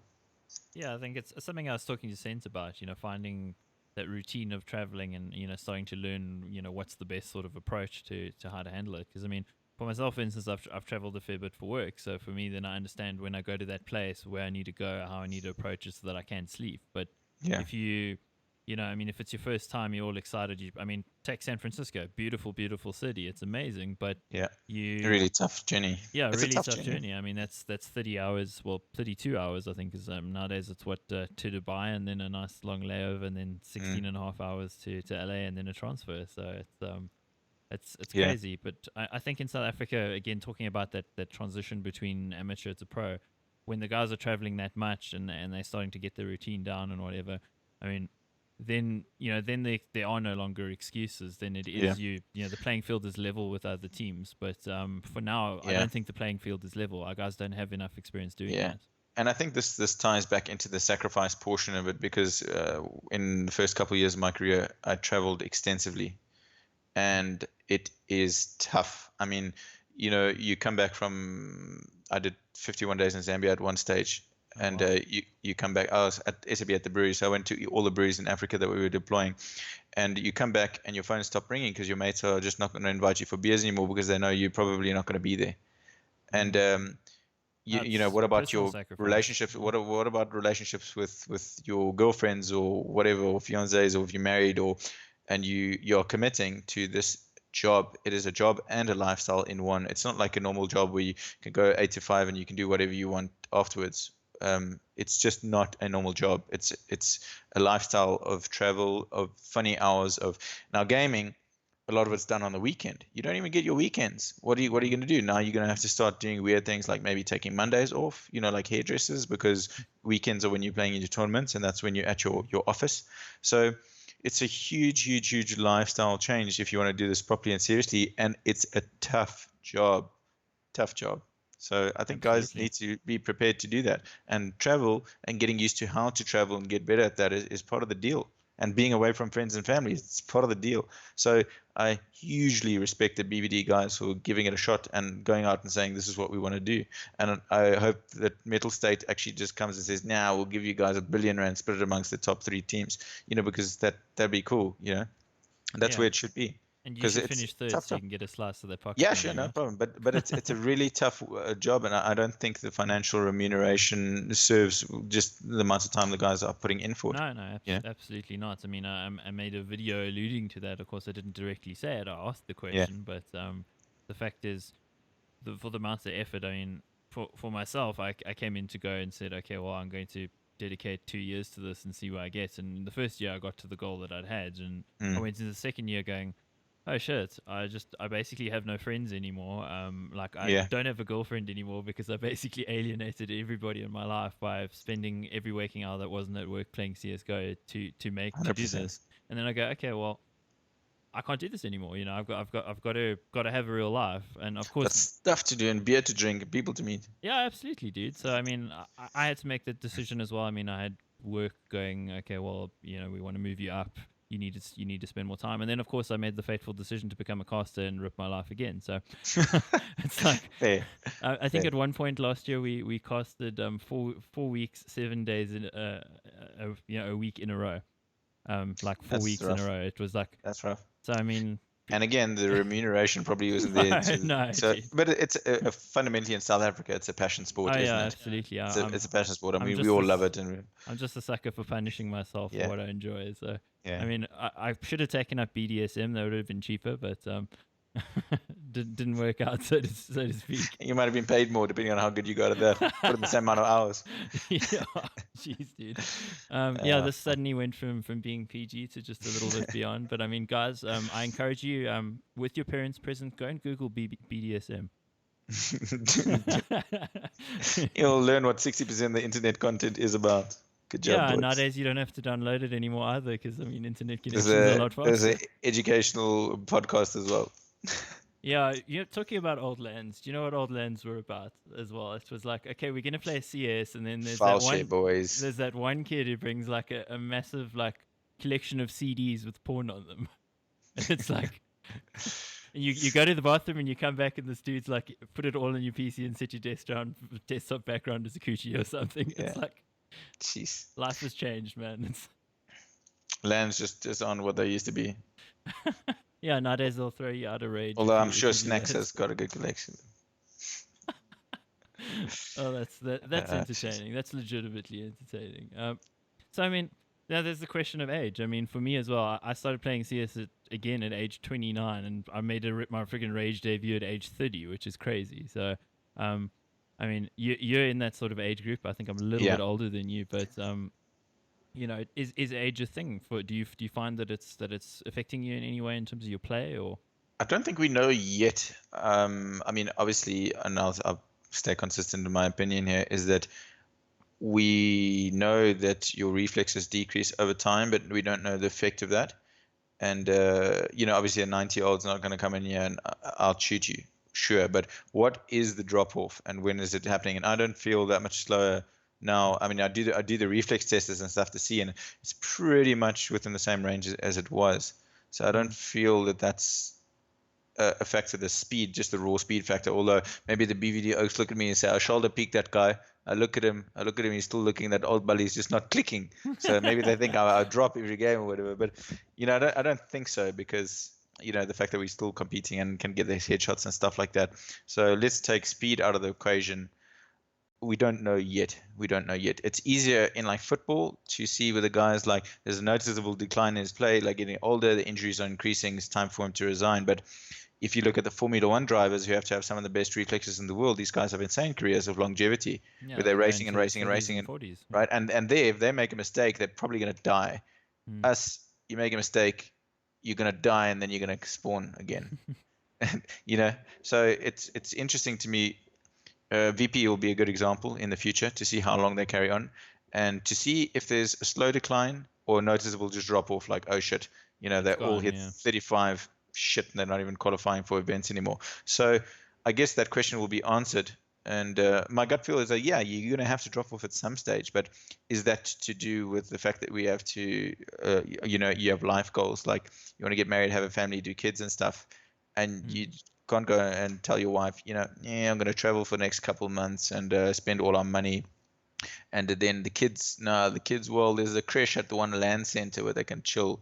It's not going to happen realistically. So in terms of amount of time and life goals and balance, you're not going to be doing what the Oaks are doing in school. Like when I was in school, every day after just play weekends, play, putting in the amount of time, unless again you're doing it professionally. So I think the answer to the question will be answered when we have professional teams getting to 35 and we see how they do. Yeah, I mean, you're about the same age as Taz, I think, right? I think we're both 29, yeah. Yeah, I think he's turning 30 this year, actually. Same. Ooh, the big 3-0. So it's going to be a nice big party, which is great. But Yeah. um, yeah, it's interesting to see. I mean, from my perspective, I haven't noticed any difference as well because I also do those reflex tests and stuff like that. And I actually saw an article, well, not an article, shall I say, a Reddit post on Global Offensive a while ago where some guy was saying, oh, he's like 33 and he's noticing like a tremendous drop off, and other people were jumping in there, and it was very wildly different, and I'm sure it's an individual thing as well. it's It has to be. It I has to also be. wonder, again, like the life situation thing, I think probably makes more of a difference than anything because, you know, the style of game that CS is, of course, reaction times do count for a lot, but also smart positioning and being in the right place at the right time, making good Yes. decisions. I would say even if you lose 200 milliseconds somehow in your reaction time, you would still be a useful player if you position yourself Yeah, well. because how many of your kills actually come down to you had to outspeed him? Maybe 10%. How Mm. many come down to positioning, teamwork, flashes, mollies? He's probably blind. You shot him. You had that extra 200 milliseconds, but now because you are so good at positioning across and stepping, you didn't even need to. You step, press the right arrow key, and you click, and you've practiced that motion. You don't get slow at that. As long as you're Mm. pressing it at the same time, you're doing the same thing. So how many are actual aim speed joules? And it makes a big difference. I mean, Mm. look at Nefan, who I think is the quickest player in the country. He'll step out of drop, shit on your head, you'll be dead, and you'll think, what just happened? Didn't What see what him. what happened? Like, it was he lagging? Did he just like appears and you're dead? And that makes a huge difference for like an entry fragger. But if you play a different role or something, or maybe an AWPer where you need to like insta click the guy, but generally, how much is an impact on speed on your overall game? What if you're the best IGL in the world? Do you have to be the fastest or your position, like you said? So there's so many factors that outweigh reflex. But I'm Mm. sure, again, when you're getting to the top of the top of the top tier, you need everything and reflex. But we don't know. We don't know yet. But of Because course, then, Taz, to me, Taz is still one of the he's a god. fastest I guys mean, you've seen. no. Jeez, I saw on that in the tournament they won last weekend. He's Mm-hmm. in nuke and he drops down and he sees a guy and flicks and sees on the right. But like, I watched the demo just to see it. It is so fast. It is so fast what he does. It's actual just aiming movement and precision. Click, click. You know, No. but just the way he moved was insanely quick. And the other players aren't necessarily that quick, and he's older than them. So, Mm. oh well. It's I mean, an maybe, he is also a god of B bomb sites on train. yeah, Like there is literally not another player in the world better than him in that yeah. space. It's just And he's still really, really quick, and he's not. mm. But I mean, now we're coming down to fundamentals like, is 30 old and does caffeine help? No, and yes. Yeah. I think we're going. I think we're going to see, as you say, in the next couple of years. I just find it an interesting subject because I mean, you know, I quite enjoy sometimes referring to you guys as The Ballies. the bullies. I don't say that. I call you venerable. To use a nice big Oh word yeah. saying you're I old. mean, what first tournament competitively in 2001? And that's a little while ago now. It Like is. most of the guys that we playing against weren't even born then. They were a twinkle in their daddy's eyes. But what for me was interesting. Like I really felt as a player. I mean, I was never a great player. I was in a team that was better than I was. So that also needs to be put out there. But um, kind of I never felt at age 29 when I went with no hours and joined a DGL team and then started playing like 2 hours of aim maps every day to get my aim up there. I never felt like I wasn't able to do it or anything. So I mean, like Yeah. if an old hack like me can get to DGC in less than a year, in like 9 months or whatever, I don't think that to me age doesn't make a difference at this stage of my life. Maybe in 5 years I wouldn't be able to do Sure. that, but And then on that exact same note, I mean, you came out of nowhere, did it placed into the Premier League, and my question is, why aren't we seeing more young up and comers? That's also a bizarre thing. That's like a strange question to me, as strange as the viewership numbers on there on the streams. Where are the kids? Where are the 13-year-olds sitting there watching the games like, oh man, I can't wait till parental consent kicks in at 16 and I can play at LAN events and go overseas? Where are the kids? And this is one of the most popular streams in the world. Look at the numbers that they're hitting. And I'm sure that there's all these, like we were. I mean, this is 15 years ago. We were the teenagers watching events and going to LANs and playing PCs with mates. Like we are these young up and comers watching the game and getting involved in the scene. And maybe that's our fault for not putting it in a position where they can do that. I kind of think, I mean, it's something that I've been thinking about as a subject for a video, actually. Not particularly this, but sort of tying into this, that I kind of feel like the CS scene in South Africa is almost like a little bit of like an old boys club in a sense. It is 100%. I mean, look at all of the top 8 teams have got a guy that's been there for the duration. Except, look, even BVD. Dechany played at ES World Cup 2006 in a team called Ace. No, even before that, even he played in. You know what I mean? He's been around a long time in the CS scene.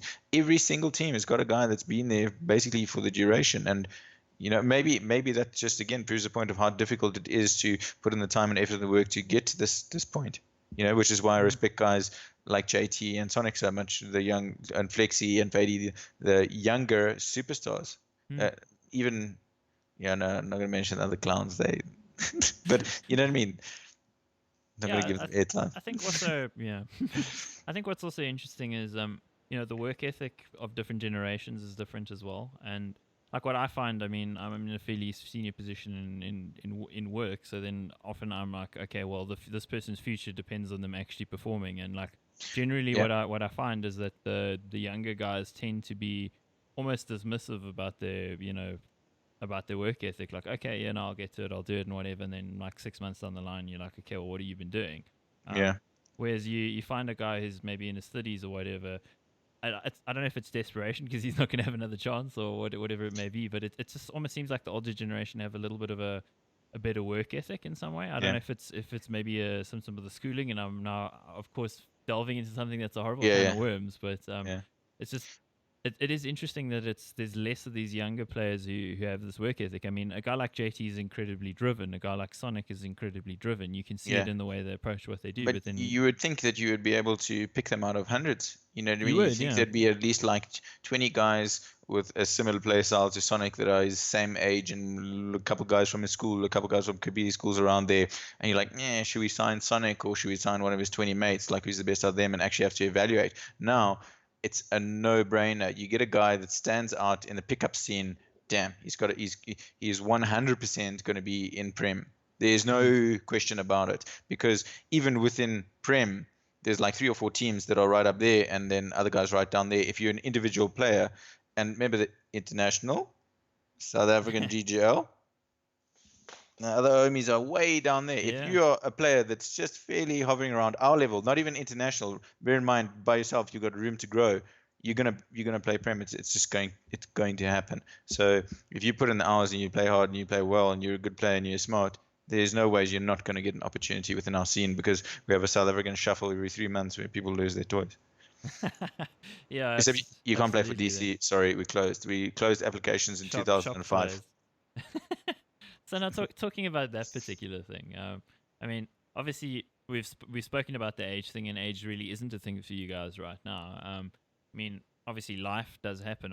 Is DC in its current incarnation going to carry on for 5 years? Is it going to carry on for a year? I mean, where's your guys thinking at the moment? You know, basically what we do is we all look at our schedules and what we're doing for that year. So obviously it was really tough when I was traveling Africa, but we look at our schedules and what we're doing, and we kind of commit a season at a time, and we see if we can work it out and see what's happening.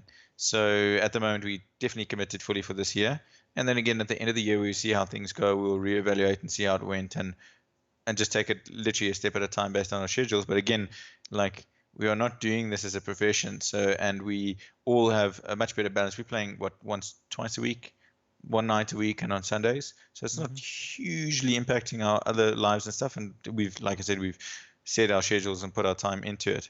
So right now we're going to carry on. We're going to soldier on, and if you can't beat us, you shit.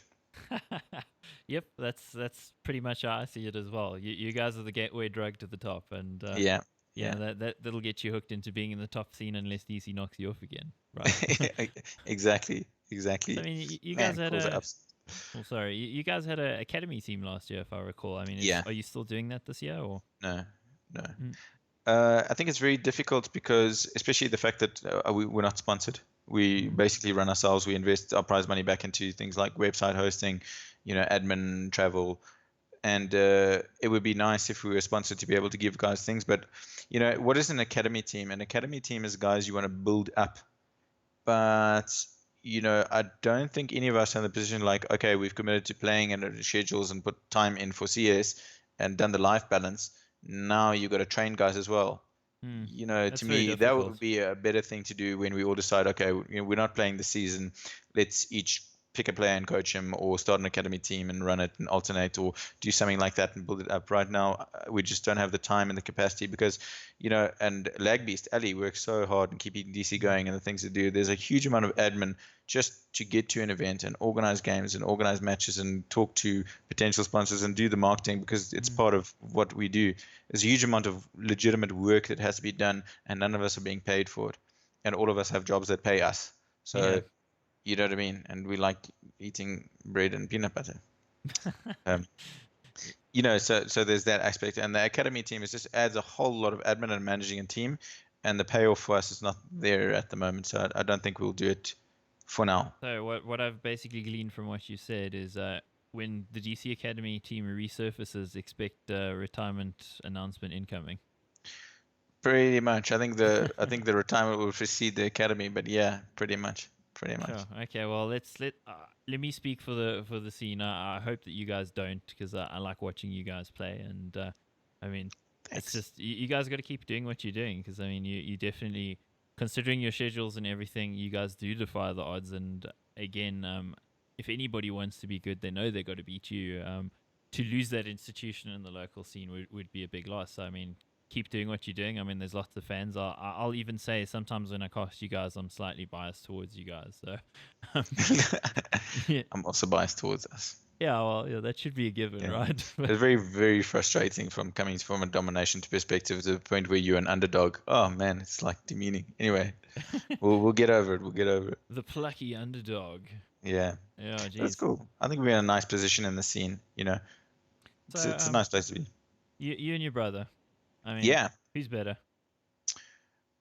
Hmm. That's a good question. I think over the last 2 months it's me, but I think last year he was better overall, more consistent. I tend to be very up and down, and he tends to be much more consistent. So I guess there's your answer. Like, do you prefer a player that can go off every now and again, or a player that's consistently doing well? You went off on Dust too, yes, at DGC. Well, Masters. Yeah, You just went I did. crazy on that I map. did. I've had a few good maps, but then also drop the two bombs, especially when Zantares is hunting me like a little, that bitch. I'm gonna kill a guy, and his nose is stuck to the monitor. He doesn't have input lag because he sees you like this. So. Fantastic. So he's not going to be able to see when he's like 35 anyway, because he'll have Yeah, no, ruined no, his you're eyes completely fine. from Yeah, sitting when like that. when he peaks, he has to move his head up the monitor to check if they're top right. Yeah, but he's brilliant. He's a brilliant player. I'm just bitter because he had my number. It was terrible. Yeah, well, I felt like that before against South African opposition, so it shows you where I'm in the tier of things. I mean, at least you had that against overseas opposition. I mean, Yeah, Zantaris, legitimately, I think no, he's brilliant. he could He's be a top absolutely 20 brilliant. player if he could just get into an English Yeah. speaking team and speak English. He actually declined offers from a few guys in the States. Yeah, I don't Interesting think enough, you'd I want heard to. it. I mean, would you really want? I mean, look at Machine Gun, who was like the amazing guy for Mongols, goes and like plays with the shitters and Splice and ruins his Mm. career. I mean, Or it's like like, Mixwell now. oh, at least Optic worked out for two tournaments, right? Yeah, fair, Uh, fair. yeah, but I guess if you're in the Spanish team, or you're in the same situation as Fox from Portugal, it's like, well, where else are you gonna go? You know, Yeah. it's a bit of a cuck one. Talking about it in America, I mean, obviously what am I saying? BVD said Black Poison's gonna go to America, and we haven't heard anything about it. Have you heard anything about it? Nothing. Not a Wow, word. this is a well Uh, kept secret. yes, it is. It's quite interesting. Um, yeah. I Good know. chat. I'm I'm just finding it like, okay, well, it's all this time later, man. I mean, I've got him on Skype. We could dial him up right now and ask him, but Yeah. I don't think Robbie's going to appreciate that. So. Yeah. Well, I mean, we can throw our speculations out there. The one thing is that legitimately he parted ways with the Bravado and didn't have the offer, or he's had the offer and it's fallen through. So, I guess those are your options, isn't it? I guess Like, so, or it's some like crazy convoluted situation where you'll be joining us on the 1st of June 2020 or something like stupid. yeah, could be something silly like that. But it is strange because I do think that he is one of the players that could play at that level and has. I mean, look at his performance in Dubai, magnificent, brilliant CS player, and he holds his own overseas. And obviously, again, would need to play in that tier consistently to gel at that level. But brilliant player, and I don't see a reason why he shouldn't go and play in any team he wants to. Just not the winner of any popularity contest.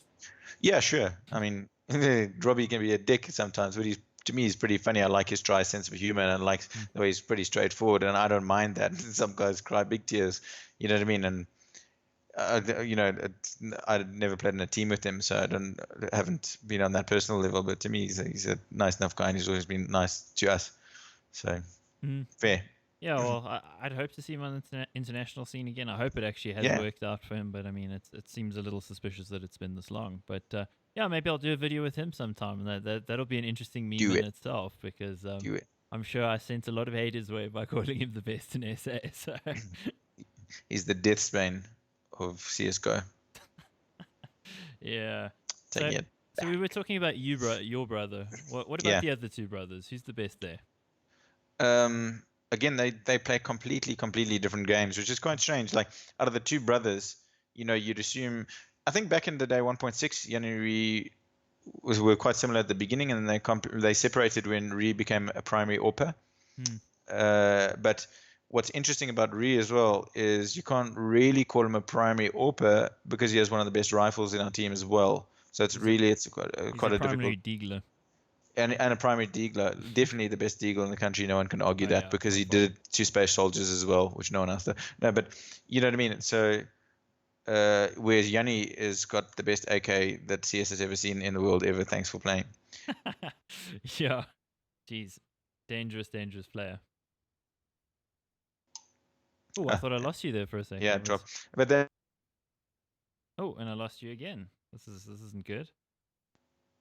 That was a good facial expression you were holding there, though. I must say. Your line or my line, mate?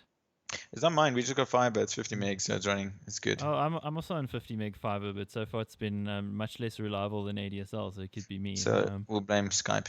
Yeah, we'll blame Skype. So I think we've gotten through a good variety of subjects here. I mean, it's been a very entertaining chat with you. Is there anything else you want to add before we call this an evening?